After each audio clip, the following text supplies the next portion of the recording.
Olá pessoal, tudo bem?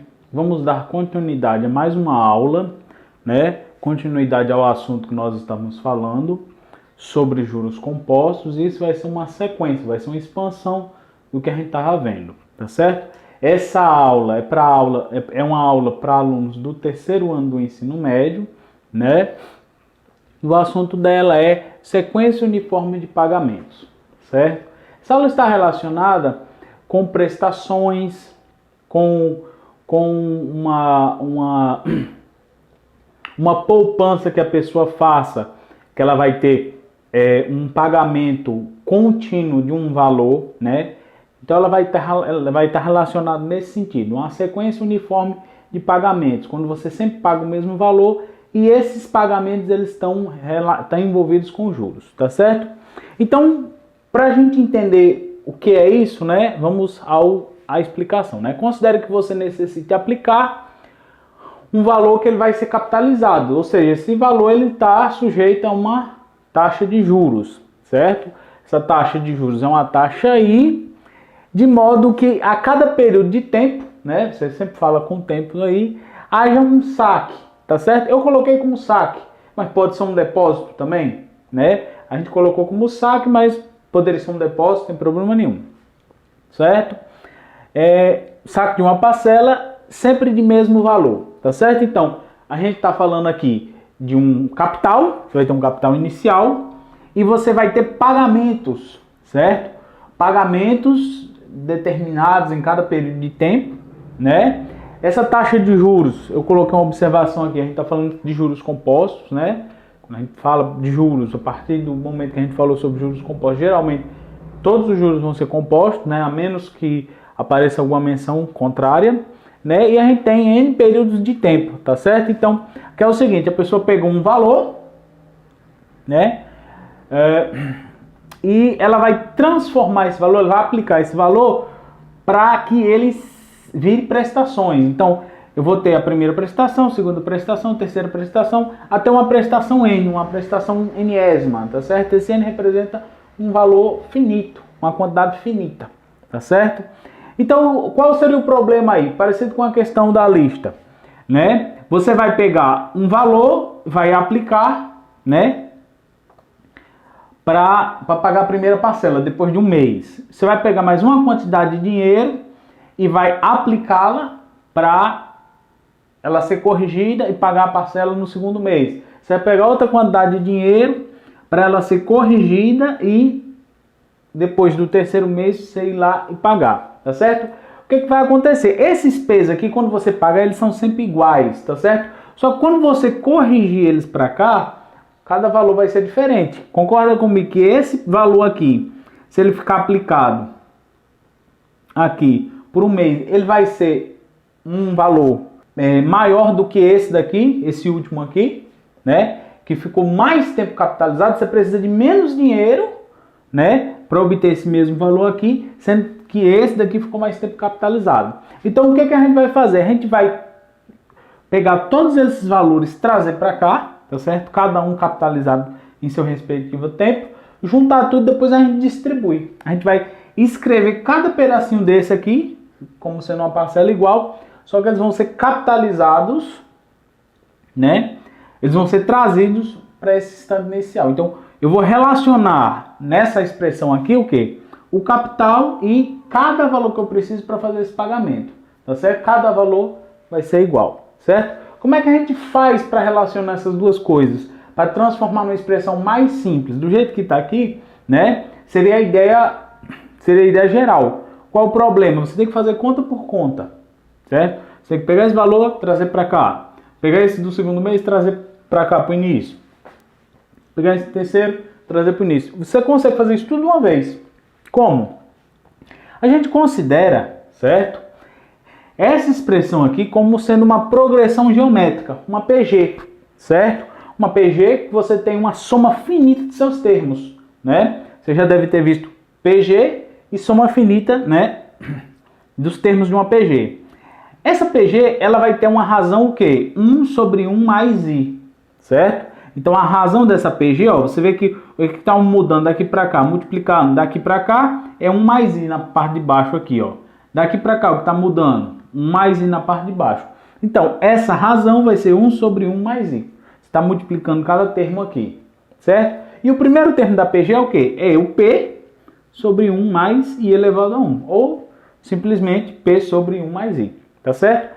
Então, quando você jogar essa expressão aqui, ó, essa expressão aqui, né, considerando uma PG, considerando 1 sobre 1 mais i como sendo a razão e o primeiro termo P sobre 1 mais i, você modelando, né, você manipulando a sua expressão, você vai chegar que o capital, né, o capital inicial que você precisa, vai ser o quê? Vai ser o valor da parcela. Eu coloquei todas as parcelas iguais aqui, né? Por isso que a gente colocou todas iguais para a gente escrever numa expressão mais simples. Como sendo P, que multiplica 1 mais i elevado a n, né, menos 1, tudo isso aqui, menos 1, vou tirar uma unidade, dividido por 1 mais i elevado a n vezes i, tá certo? Então, isso daqui ele representa o quê? Ele representa o capital inicial, essa expressão, ela junta tudo.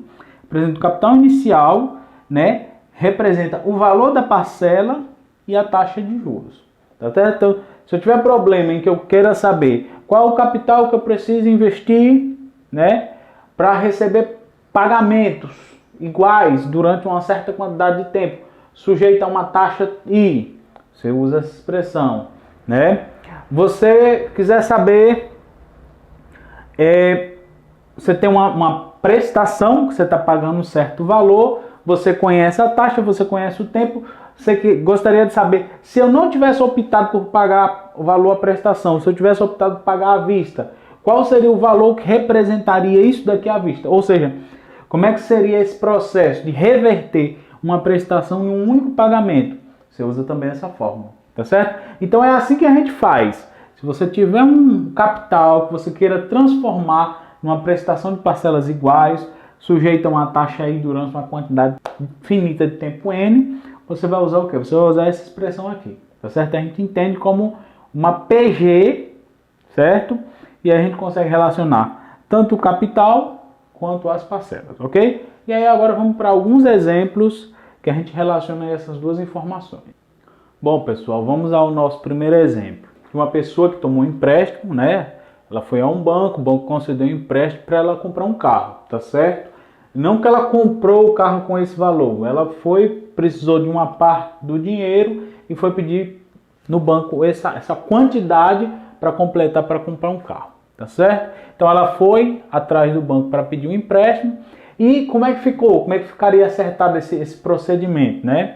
Ela deveria pagar 12 prestações, cada prestação de R$ 1.400, tá certo? Então ela tomou um empréstimo e aí ela deveria fazer 12 pagamentos de R$ 1.400 cada um, sem entrada, tá certo? Então ela tomou um empréstimo, né? E depois de um mês que ela ia pagar, certo? Sabendo que a taxa de juros é composta, né? A taxa de juros compostos é de 3% ao mês. Qual o valor do empréstimo, tá certo? Então a gente recai naquela situação. Você tem uma sequência uniforme de pagamentos, né? Você tem sempre o mesmo valor de parcela, que no caso aqui é um pagamento, você vai ter que pagar. E aí a gente relaciona com aquela expressão. Capital, que seria o valor emprestado, o valor da parcela, a taxa e o tempo. Tá certo? Então, o que a gente quer saber? A gente quer saber o valor emprestado, a gente quer saber o valor do C, que eu não sei quem é. É o valor que a pessoa tomou. O valor da parcela é 1.400. Ok? 1 mais a taxa, que é 0,0, que é 3% ao mês. Então aqui eu vou colocar 0,03. O tempo é em meses também, 12 prestações mensais. Então o tempo aqui é 12, menos 1 da fórmula, dividido por 1 mais 0,03 elevado a 12, vezes na parte de baixo é a taxa. Ok? Então, basicamente é você aplicar na fórmula direta, usar esses valores. Então, aqui vai ficar como? Vai ficar 1.400, certo? Essa expressão aqui, ó, quando você somar isso daqui, vai dar 1,03 elevado a 12 menos 1 sobre 1,03 elevado a 12 vezes 0,03. Ok? Como é que vai ficar essa expressão? Essa expressão vai ficar assim, ó. Vai ficar 1.400. Na parte de cima, quando você jogar numa calculadora, né?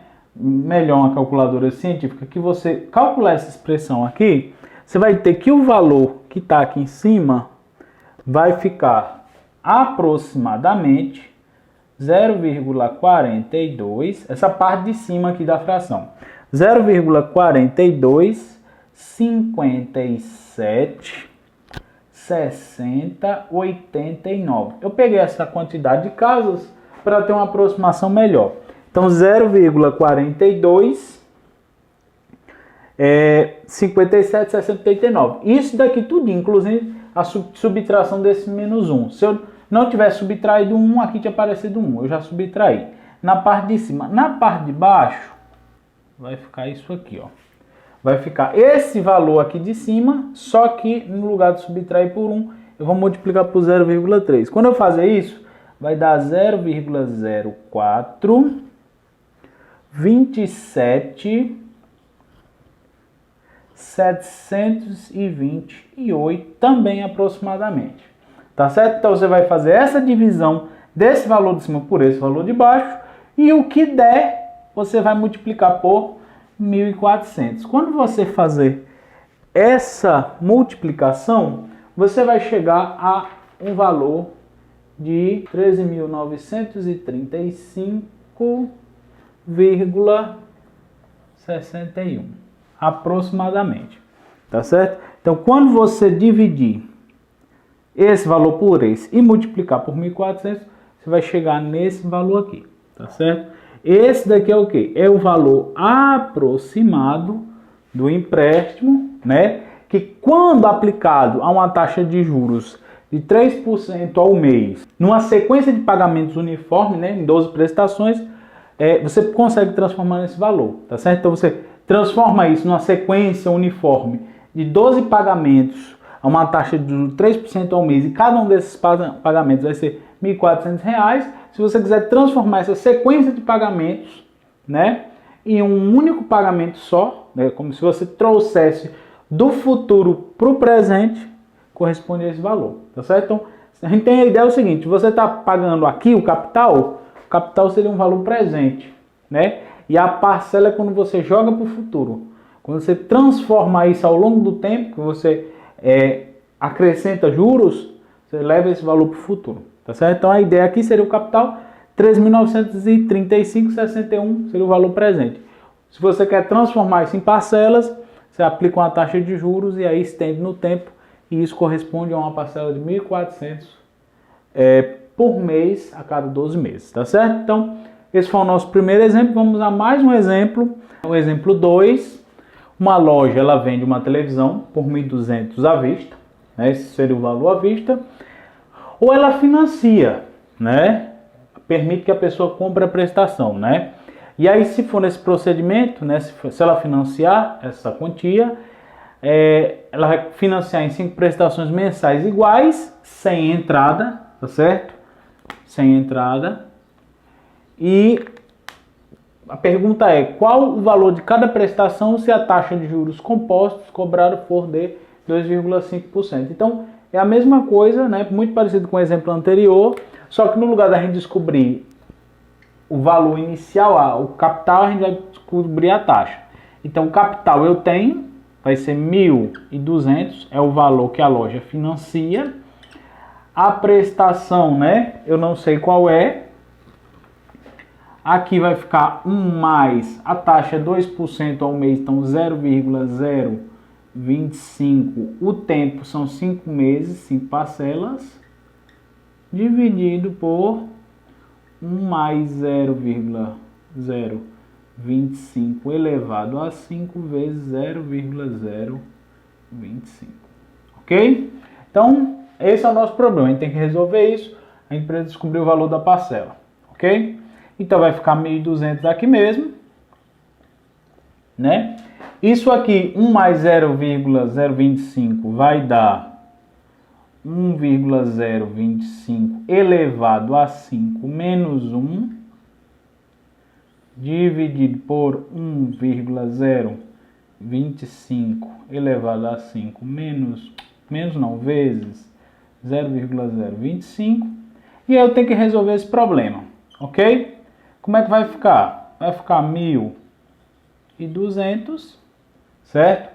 Vou fazer essa conta aqui de cima. Quando eu fazer essa conta aí de cima, a parte de cima vai dar 0,131409, tá certo? Esse é o valor aproximado. A parte de cima vai dar 0,131409. E a parte de baixo vai dar 0,028285, certo? Quando eu dividir esse de cima por esse de baixo, eu vou encontrar esse valor aqui, aproximadamente, tá certo? Um valor arredondado, aproximado. Vai ser aproximadamente 4,645828, tá certo? Então, quando eu dividir esse por esse, vai dar aquele valor. Aí eu passo esse valor aqui dividindo esse. Então, vai ficar 1.200 dividido por 4,645828.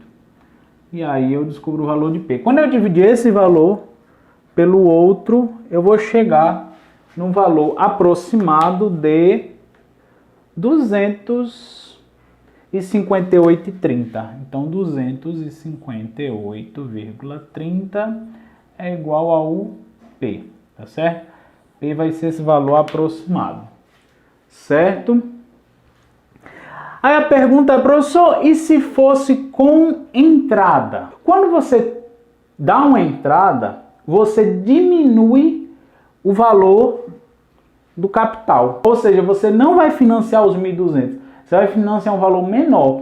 Se você tem um valor menor, coincidentemente, a taxa de juros sobre um valor menor gera um montante menor. Então, por exemplo, se essa mesma questão fosse feita com entrada de R$300, então aqui no lugar dos 1.200, não seria 1.200, seriam 900, tá certo? Se a entrada fosse de R$300, com entrada de R$300, o que ia acontecer? Você ia abater R$300 da onde? Desses 1.200.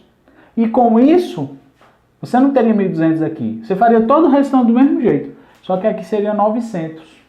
E aí, quando você dividisse 900 para 4,645828, você encontrar com o valor de P, sob essa situação, né? Se você tem um problema com a entrada, ia ser de R$193,72. Tá certo? Então você ia dividir, você ia reduzir a influência dos juros, tá certo? Toda vida que você for fazer uma prestação, se você puder dar entrada, sempre é mais interessante. Você tentar financiar o mínimo possível, porque quanto mais o valor financiado, maior os juros que você paga, né? Então, se a incidência de juros é maior, você vai pagar um valor muito mais alto. Então, sempre opte, né, se você tiver a opção, se você tiver a possibilidade de dar entrada, se você precisar fazer uma prestação. Não, o ideal é você não pagar nada parcelado, porque você vai ter incidência dos juros. Mas se for necessário, tente pagar o máximo possível que você conseguir para financiar somente uma pequena parte, ok? Então esse foi o exemplo 2, né, para encontrar o valor da prestação, certo? E a gente vai para um outro caso agora. Bom, pessoal, agora imagine a seguinte situação. Imagine que uma pessoa, né, queira fazer uma previdência privada, né? Comece a depositar mensalmente uma quantidade fixa, né, para ter uma certa quantidade de dinheiro no futuro. Como é que a gente descobre, né? Isso também está envolvido na taxa de juros. Como é que a gente descobre quanto essa pessoa vai ter no futuro? Isso também é uma sequência uniforme, tá certo? Só que a gente colocou no primeiro caso lá, a gente tinha um capital inicial, era um empréstimo, a gente tinha um valor inicial e transformava numa sequência de pagamentos. Então a gente tinha um valor no presente, né? E a gente estendia os pagamentos estavam no futuro, né? Agora os pagamentos, eles vão estar no futuro e o montante vai ser formado só no final dessa sequência. Como é que a gente faz para descobrir qual vai ser a quantidade formada lá na frente? É parecido, tá certo?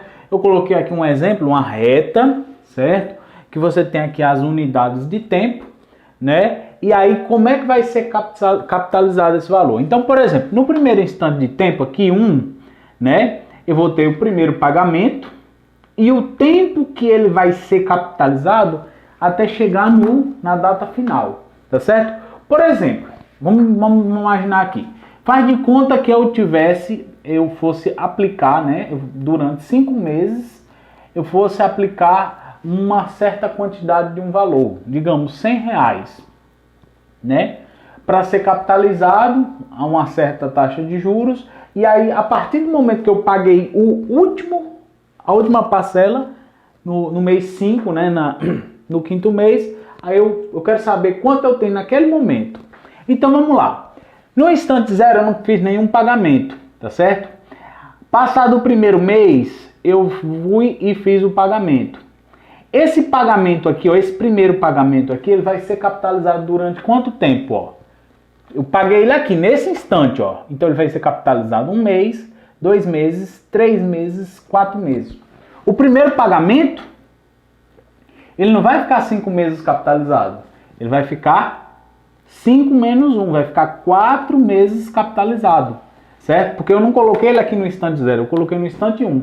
Então, após o primeiro mês, né? Ali no dia 30, eu fui lá e paguei, certo? Então ele vai ficar capitalizado só 4 meses. O segundo pagamento, ele vai ficar quantos meses capitalizando, ó? Eu paguei ele aqui, então ele vai ser capitalizado aqui, ó. 1 mês, 2 meses, 3 meses. Então, se o tempo são 5 meses, ele vai ficar capitalizado quanto? 5 menos 2, ó, que são 3, tá certo? Então, o período que um pagamento fica capitalizado, nesse formato aqui, é o quê? É N menos 1. O primeiro pagamento, né? Se fossem 5 meses, seria 4. O segundo, 3. O terceiro, 2. O quarto, só 1 mês. E o quinto, seria o quê?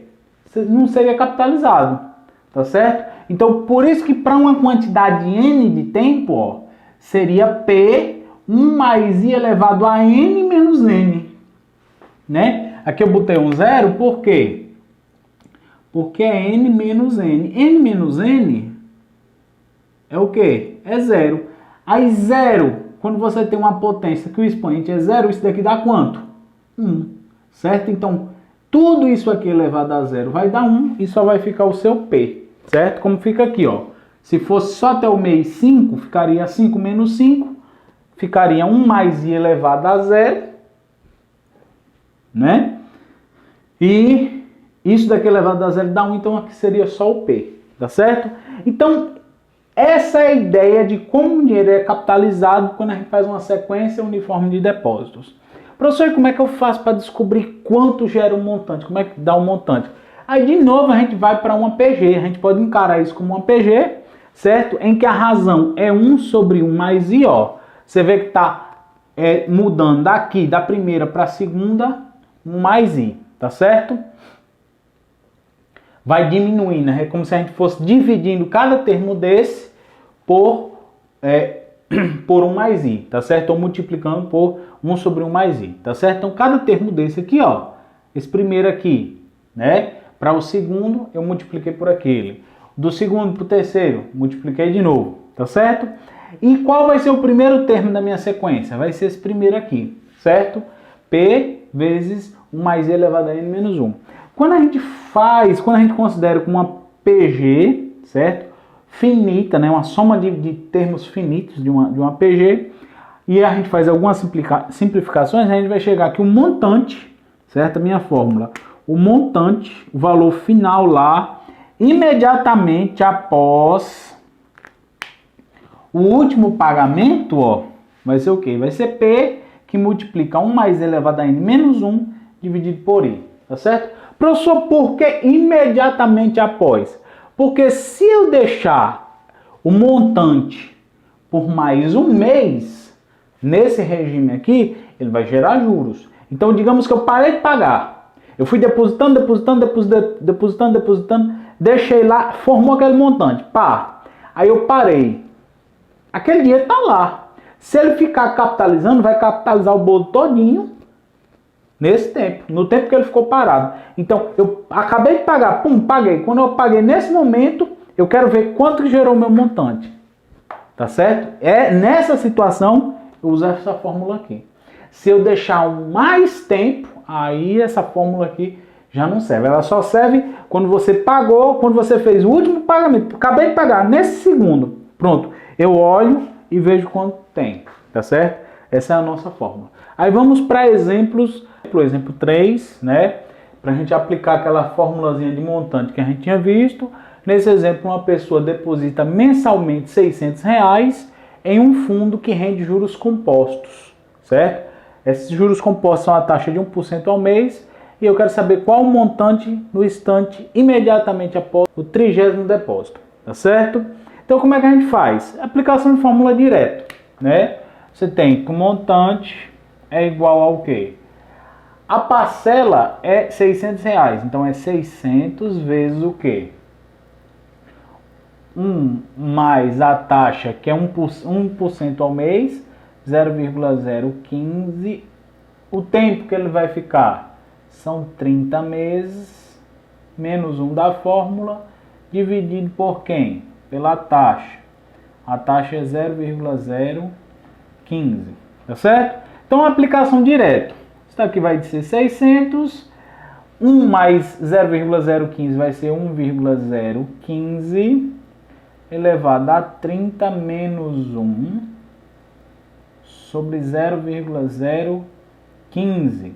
Essa parte de cima vai dar quanto? Quando a gente fazer os cálculos, essa parte de cima vai dar 0,56, 30, 80, 22, tá certo? A parte de cima. A parte de baixo vai dar 0,015, tá certo? Quando você dividir a parte de cima pela parte de baixo, você vai encontrar que vai dar isso aqui, ó. Vai dar 37,538136, tá certo? Aproximadamente, tem alguns arredondamentos aí. E quando você fizer essa multiplicação aqui, a resposta vai dar 22.523,21, tá certo? Então, esse daqui é o valor que a pessoa vai ter quando ela aplicar mensalmente R$600 durante 30 aplicações, durante 30 meses, né? E ela vê o saldo, verificar o saldo imediatamente após o 30º saque, ok? Aí quando ela for lá olhar o último depósito, ela vai ver essa quantia aqui. Se ficasse mais tempo, aí você teria um valor diferente. Por isso que a gente tem que ver imediatamente após, tá certo? Imediatamente após, você usar essa fórmula. Se você deixar mais tempo, aí já vai ser um valor diferente, ok? Vamos para o nosso último exemplo. Bom, pessoal, esse é o nosso último exemplo. Nesse exemplo, ele quer saber qual a importância que a gente vai depositar constantemente, certo? Qual vai ser ali o pagamento, a parcela, que vai ser colocada, que vai ter uma taxa anual de juros de 6% e que após o 10º depósito forme um montante de 400 mil. Então, o nosso problema é encontrar o valor do depósito, o valor da parcela, né? Novamente, aplicação direta da fórmula. eu já tenho o meu montante, que é 400 mil. A parcela, que é o depósito, eu não sei qual é. Mais a taxa, que é 6% ao ano, 0,06. Eu quero saber quanto eu vou ter, né? Eu quero que meu montante seja 400 mil após o 10º depósito, então eu vou ter 10 anos, né? Menos 1 sobre a taxa, que é 0,06. Então o meu problema é responder isso daqui, certo? Vou resolver essa parte de cima, vai ficar 400 mil igual a P, que eu não sei quem é, que vai ser a minha parcela, vai ser o meu depósito mensal, 1,06 elevado a 10 menos 1 sobre 0,06, certo? Aqui eu vou simplificar, tá certo? Eu vou fazer assim, ó. Eu vou passar essa parte de baixo que está para cá multiplicando e essa que está aqui multiplicando, certo? Eu vou passar dividindo. Então vai ficar assim, ó. Vai ficar 400 mil vezes 0,06, aqui é uma multiplicação, dividido por quem? Por 1,06 elevado a 10 menos 1 vai ser igual ao meu P, certo? Vou resolver essa parte de cima. Essa parte de cima, quando eu multiplicar 400 mil por 0,06, vai dar 24 mil. E essa parte de baixo aqui, quando eu efetuar aí a potenciação e subtrair 1, vai dar 0,7908 4769, tá certo? Então, um valor mais aproximado.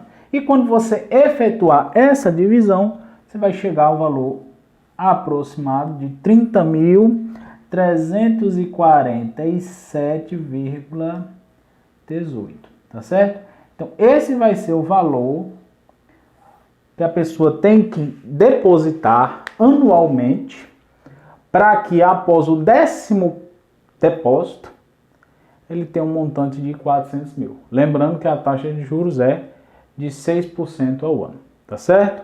Então, com isso, a gente finaliza essa parte de sequência uniforme, tanto de pagamentos quanto de depósitos, né? Que seria uma aplicação